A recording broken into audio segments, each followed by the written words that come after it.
All right, hello everyone. First and foremost, I want to apologize. Um, it's been quite some time since I did a video, and I've done a series of videos today. Hopefully, they're a blessing to you. But life happens. And first and foremost, I don't consider myself one of these YouTubers or whatever. I just look. I literally just get like my camera and I just press the button and just do it. I don't have an editor or, clearly because of the low quality of these videos. But hopefully, the things I discuss and, maybe there are things you haven't heard before or, different thoughts. In the end, I hope they're a blessing to you. That's what counts. That's, to me, if one person watches this and is like, thank you, that's good enough. I did my part.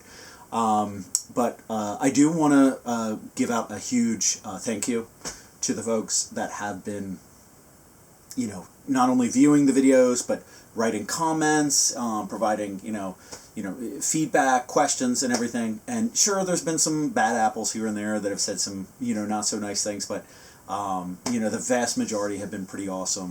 And I in particular want to address two of the videos that I had done, a few years back. One addressing conservatives in the Goth scene, and that there are conservatives in the Goth scene. And then another video that came out a little bit after that, which was addressing far-left extremism in the Goth scene. And so this is kind of a follow-up video to that, because, and I definitely wanted to bring it up in particular in the wake of the Charlie Kirk assassination, because we're in a pretty brutal time, and I get it. Coming from a history background, the world's been brutal since the beginning. So, is it all that different? But I guess maybe it's just my own life and childhood and all the fun and happiness of the the 1990s, and I get it. Things weren't perfect anyway, so maybe it was just me and my childhood, and I'm sure many of my fellow millennials will be able to relate in that regard. But a few things. First and foremost, I discussed my experiences in the goth scene, my own background before in other videos, and one of the things, though, is being a devout Christian, I grew up with that worldview and therefore typically reflect more conservative politics. And let's put it this way: I remember, I think it was like 2017, 2018. I had created Facebook group pages before, and I decided, you know what, I should do one that's like a conservative goth page just to see, why not? And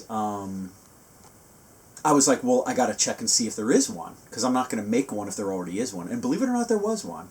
And it was created by some cool people, and it was a pretty small group. And I remember joining in, and communication started, and they're like, wow, I can't believe this. And then, like, other people jumped in. And so it was a hodgepodge group of, and we were like misfits of the misfits, right? We were, and many people came from different backgrounds, whether they were Christians and various denominations and religious affiliations with, as myself. Others were like more, they were maybe not religious, but conservative values. Others were libertarian. But the bottom line is, and moderates and centrists and whatnot. But the bottom line is we all came together because we recognized, what was wrong with, the far left, that type of thing. Unfortunately, that page got struck down in the wake of 2020. I remember it. We dealt with, extreme censorship, constantly getting zucked, for lack of a better term. And then in October, that was the final stroke. The page disappeared or whatever. We got locked out of the page, and that was a wrap. We couldn't make it. There have been other conservative goth pages and other pages around by other people and other stuff, but, we had our motley crew. We had little backup ones, but it wasn't the same. But interestingly enough, in recent months, just in a couple of months, there's been a page that was created. It's pretty cool. It's called Goths Against Cancel Culture, and it's really, it's a big group of people of all walks of life, whether they're conservative, they have religious affiliations like myself, more libertarian, and even folks that are moderate and left wing, and there's folks that are leftward, but they just recognize the extreme left and the violence and the gatekeeping in the goth scene, and they're just sick of it. And I think it's important to address that. In particular, in my own experiences, when I first got into the goth scene, it was all about the music, all about the music, and as well as the industrial scene, like coming from the new metal and baby bat and goth, the mall goth scene. It was what it was. But I would later on build my collection, but it was all about the music. I remember even telling somebody like, "Oh, I'm a Christian." They're like, "Who? It's all good. It doesn't matter. We all love the same music. That's what counts." But in the wake of like 2014, 2015, where there was this kind of rise of identity politics, you saw Marxism kind of in the education system more and more. And Marxism's nothing new. Now, mind you, in the past couple of years, I've finished a graduate program in history, and then I've begun, and I'm almost finished, sort of, like I'm on the way to being finished, a graduate program in biblical studies. So it's definitely increased my faith and built upon it, and I've learned quite a bit. And it's been fantastic. But looking at like the origins of sure, you have Marxist thought of the, from Marx and Engels in the 19th century, and then it's, growth over time, and then the violence of the early 20th century. But interestingly enough, in Western society, in particular in the United States and England, in the 1930s, you saw kind of this disillusion from the communists that were like looking at the Soviet model, Stalin, and just the brutality of it. And they're like, well, people are not buying this economically. It's just not there. But what about if we focused on culture and social issues? And so that was the emphasis into the 50s. And then you clearly saw it into the 60s, 70s, especially in academia. It went from the Columbia School into these, Marxist, historians and, philosophers and sociologists into the late 50s, into the 60s, into the 70s. And so that's where you saw that. And I think some of the moral issues of the 60s and into the 70s came with it, whether it was, drug abusage and, just all kinds of different, you have the complete change into like whether human sexuality and even like in certain industries like kind of the major cultural shift from like what had been constituted like standard would be considered conservative now, but would have been standard culture into what happened. And of course there's always been things and sin and that's human depravity, right? But it's just an interesting thing, but it's definitely had this kick into recent times. And it's important to understand with like Marxist thought and like socialism, communism, it's all part of what's known as like collectivism. And it can take forms of totalitarian or authoritarian, but what it comes down to is this collectivist thought. And it's very separate from this individualistic classical liberalism. Which comes out of the Enlightenment and the idea of, individual liberty and, property and that type of thing, that individuality. The First Great Awakening focused on the individual walk with Christ in those church revivals of the 18th century. But it's very different than the collectivist model. And it's important to recognize that in collectivism, there's this harmony of the group. But if there's disharmony, they want to get rid of it. And so that's why, when you see some of these gatekeeping left-wing goths, and they're just like, you can't be this. Like, the moment you are not a part of the collective, like, you're gone. And so it's very important to note that's where their mentality comes from. It's collectivism. And I get it. There's, there's people that, they tear each other apart. That's in the end. It's because we're all individuals. Collectivism will never work. Maybe they'll share some things here and there and have some ideas, but in the end, it won't work because they're just going to tear each other apart. And eventually, they're going to be alone on an island, not a literal island, but like, I'm all by myself because everyone else didn't fit my standard. Well, yeah, duh. That's absolutely against the individual creativity of what the goth scene has stood for. And sure, some people will bring up, oh, well, goth comes from punk. Well, yeah, the first punk band, the Ramones. And if you don't know your punk history, Johnny Ramone was a conservative. So look it up. And so, sure, you can look at the Damned and then the Sex Pistols, but how political were they actually? Their song topics were all over the place. And of course, Johnny Rotten has in recent times, been very critical of kind of left-wing authoritarianism. And so, sure, you have the Clash. The Clash were really the band that kind of put an emphasis on like socialism and like left-wing politics in punk music.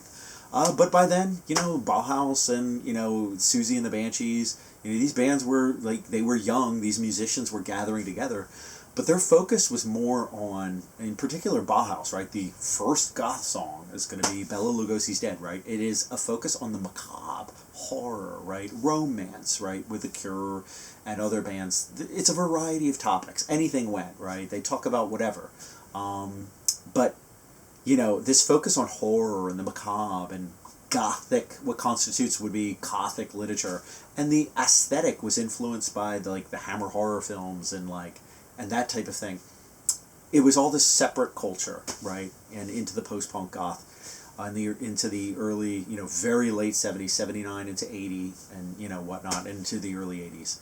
And of course the death rock scene did its own thing, but it's all interconnected, clearly.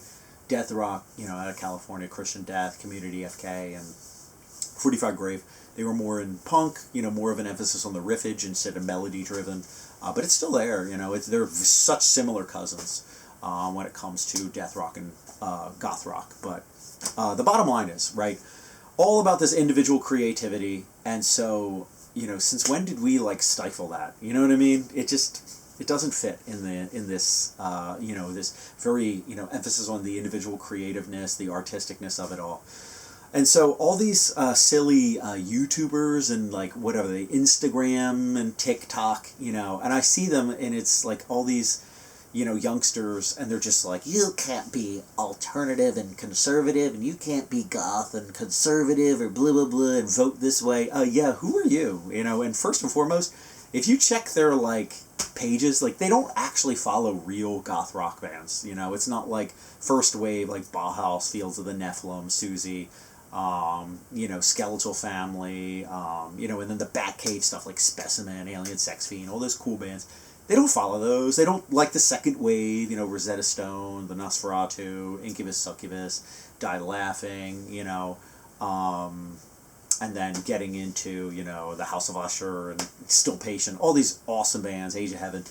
There's so many bands. And then the third wave, right? The newer bands that are out there, that are still doing the music. Angels of Liberty kind of goes into that. There's older bands that are doing great stuff. October Burns Black. And so many others. Ensemble and, Waning Moon. And Rose Garden Funeral Party is more post-punk, but they still have great music. But all these bands are still doing it, all right? They're still doing that music.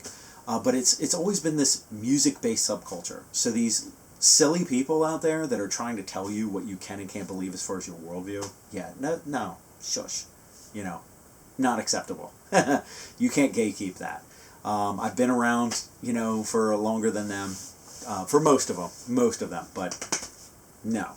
And sure, there are people involved in politics that are in the goth scene, for sure, and I get it. More of them are left-wing, I get it. But it doesn't, your worldview doesn't define that you're in the subculture because it's music based. The same way, I've addressed this in a previous video, and it's somewhat controversial, but it is what it is. The LGBTQ community, that's an emphasis on human sexuality, sexual identity. That's its own subculture focused on that, if you think about it. The same way BDSM and fetish subcultures, those are focused on that. Some of those individuals, same thing with political activists, are involved in the goth scene because they like goth music, but it's not a necessity. It's not you have to be one or the other or something like that, right? It's not a necessity, right? The same way I can have my faith, I can have my beliefs, and be in this scene as well. So it's important to note. There's people out there Jake Monroe, I think. He, like I said, I don't know many, I don't watch a lot of people, but I know in the wake of the Charlie Kirk assassination, he's been making content that focuses on politics. And, good for him. I think that's awesome, because it is a point, politics are not defining in this musical-based subculture. And so, you can have whatever worldview, you are an individual that has your worldview and your life experiences, and people shouldn't, I'm getting ready for this, they shouldn't judge you accordingly. So, I think I've addressed everything I wanted to address. I'm trying to think if there's anything else, because I had to redo a couple of these videos, because of, the camera ran out or whatever. So, I think we covered pretty much everything. We went into the history, we went into the music, but in the end, folks, you're an individual that has your experiences. And so, like myself, Christian, I lean more conservative. I clearly just talked about the bands and the music. And like I said, whether it's goth rock, death rock, post-punk, dark wave, into, the industrial, Rivethead subculture, agritech, EBM, your standard industrial, and into the dark synth pop and everything, all the above. You saw this music behind you. I enjoy it all. And so that doesn't mean I'm not a part of the subculture. It's silly. I'm a part of it because of my musical interest, just like you are too. So God bless you, and till next time.